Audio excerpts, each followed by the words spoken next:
जब हुकूमत बादशाह की थी मौलाना साहब, बड़ा सरल प्रश्न है लेकिन इसका उत्तर आज तक मुझे कोई नहीं दे पाया। मैं आज से थोड़ी नहीं प्रश्न उठा रहा हूं, 35 साल तो मुझे हो गए उठाते हुए इस प्रश्न को, और देश के दुनिया के तमाम आलिम मेरे साथ जुड़े।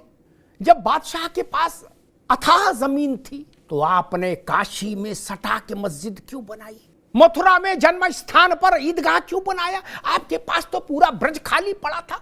सलीम चिश्ती की जहां दरगाह बनाई है वो इलाका पूरा खाली पड़ा था, वहां ईदगाह बनाते, दुनिया की सबसे बड़ी ईदगाह बनाते। काहे को बनाई भैया? सटा सटा के क्यों बनाई? सटा सटा के। इस बात का उत्तर हमको आज तक किसी ने नहीं दिया।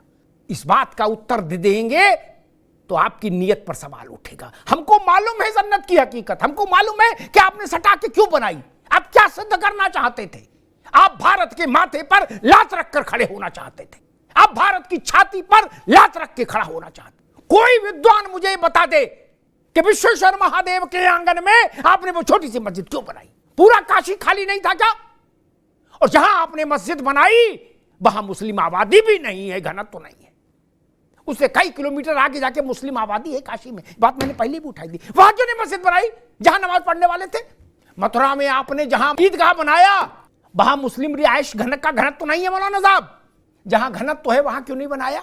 दिल को बहलाने के लिए भाईचारा अच्छा है मौलाना साहब, ये नहीं चलेगा ना, ये गंगा जमुना दोनों नहीं चलेंगी।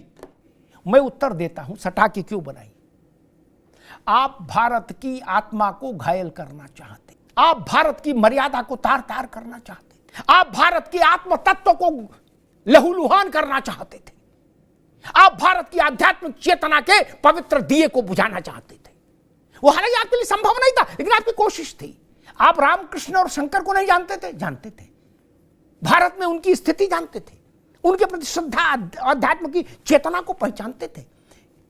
काशी, मथुरा और अयोध्या भारत की राजनीतिक राजधानियां नहीं थी, भारत के आर्थिक केंद्र नहीं थे।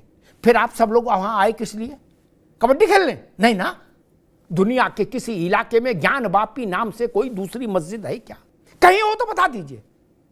और जिसको आपने फब्बारा का, मैंने मौलाना साहब से एक बार कहा था कि आपने अपने वजू घर में जिसको इस दुनिया का सनातन धर्मी विश्वेश्वर महादेव का श्री विग्रह मानता है, वहां आप कुल्ला करते रहे, वजू अपना मेल धोते रहे।